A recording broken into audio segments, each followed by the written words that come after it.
Welcome to the Travel Agency in a Year podcast. I'm your host, Rachel Kay. I am a travel agency owner helping travel advisors step into their CEO mindset and really understand the business fundamentals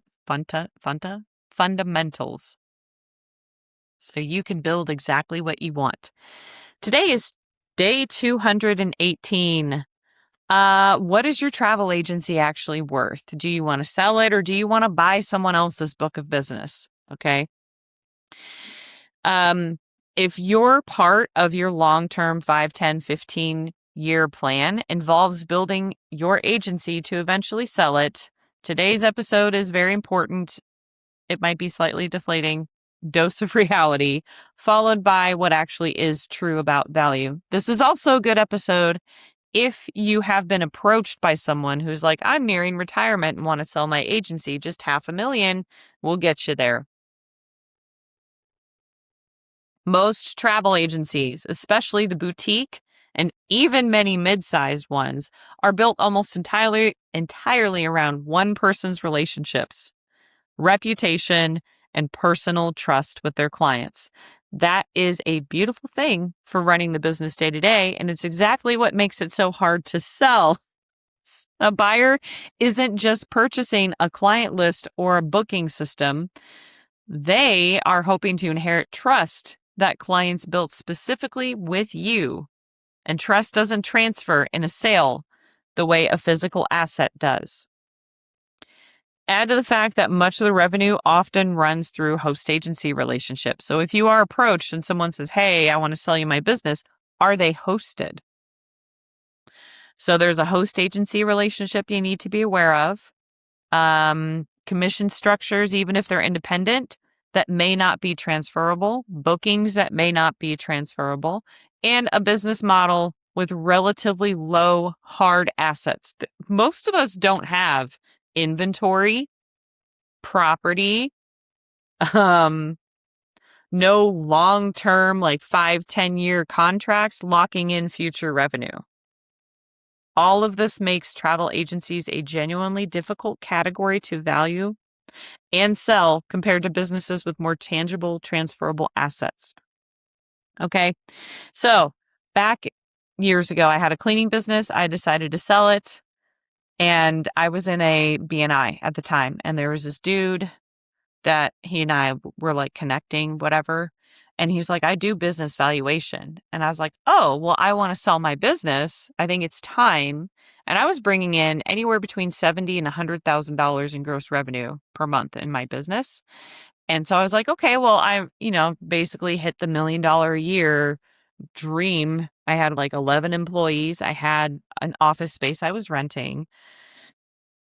And it was a cleaning business. I did not have any secret magic cleaning formula for cleaning chemicals. I just bought wholesale. My vacuums weren't some magic thing. They were vacuums that I knew how to repair because once I got to the point of being just the owner, I would just be in the office cleaning and repairing vacuums a lot of the time. So if you got questions about vacuums, I am probably someone who can help you. But I had a huge client list, obviously, due to the gross revenue. And so he looked at everything and he's like, you don't have any hard assets. And I was like, nope. And he's like, you don't have any company cars? And I was like, nope, I just pay mileage out. I wanted to keep it simple. And he's like, okay, well, essentially what you have is a client list. And clients don't have to stay with the new owner if they don't want to. So you can't, you just have a giant client list. And I was like, okay. And he's like, this is not worth nearly what it could have been worth if you had hard assets. And it's the same thing with a travel agency. Okay. So I sold it for a fraction of my gross monthly revenues to the manager of my business because I was just like, you know what? You want it. I want out. It's no big deal. And I had to learn that lesson because I remember I was probably early 30s when I started that. I'm old. It's fine. Yeah, very 30, 31 when I started that company. and built it from scratch. And I was like, I'm going to be an entrepreneur. I was still it wasn't worth anything. And I was like, okay, well, that's lesson learned there. So if you do ever want to sell, or someone approaches you to sell their travel agency, the value is going to be 5 figures or less. I will tell you that right now, unless they're just going to give you all of their commission. And then they need to, then there's the fact, what if their clients cancel? So really under 10,000 typically. So given all of that, be very cautious if someone does approach you offering to sell you their agency, especially if the offer comes in quickly.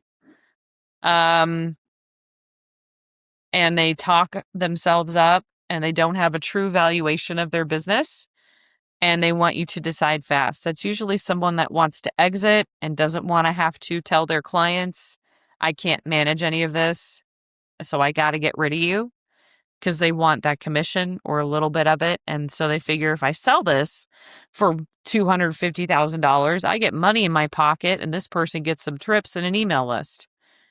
I'm not saying that they're shady like that. I'm not saying that they're all shady, but just be very aware. Legitimate acquisitions can happen and do happen in this industry. They're far, far less common than in many other business categories, and a genuine buyer should expect a real due diligence process, not a rushed handshake deal. If an offer feels too easy or too good to be true for you, that's worth slowing down and getting outside advice, ideally from a professional who understands business valuation and isn't the party trying to buy from you. Okay, so what is a travel agency actually worth?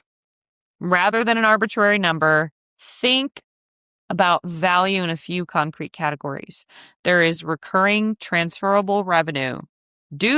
Does this travel agency have repeat clients and referral relationships that could reasonably continue with new ownership?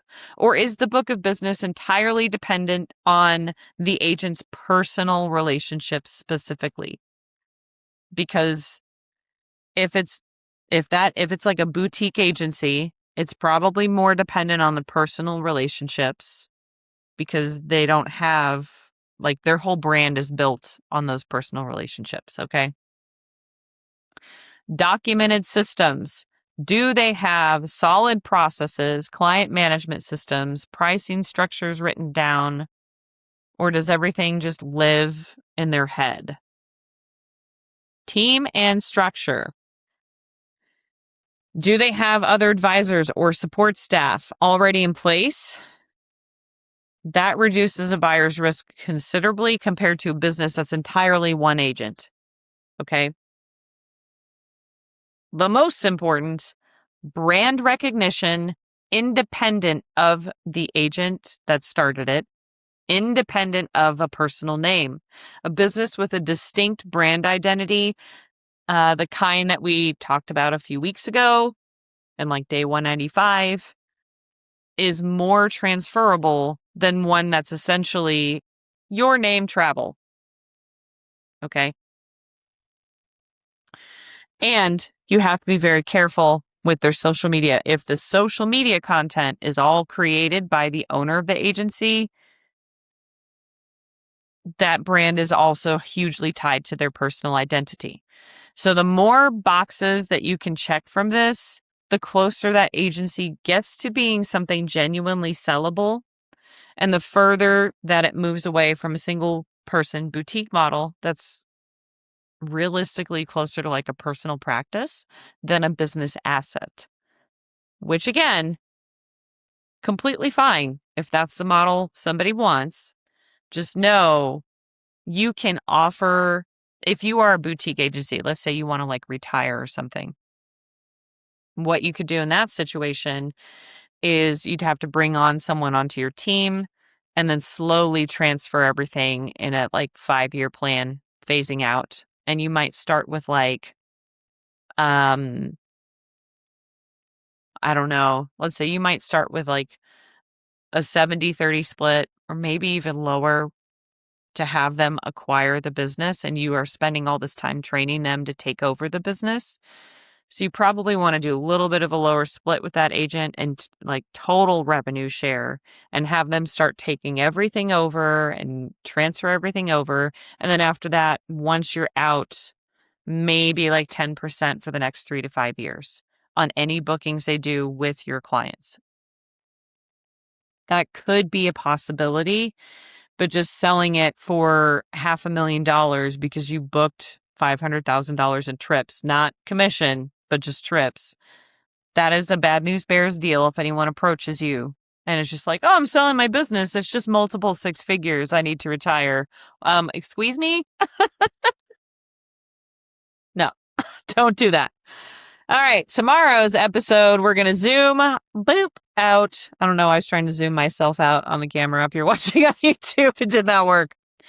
Let's talk about building a simple 5-year plan for your business and why that kind of long-range thinking consistently shows up in research for successful entrepreneurs. This is day 218 of the Travel Agency in a Year podcast. Have a wonderful day.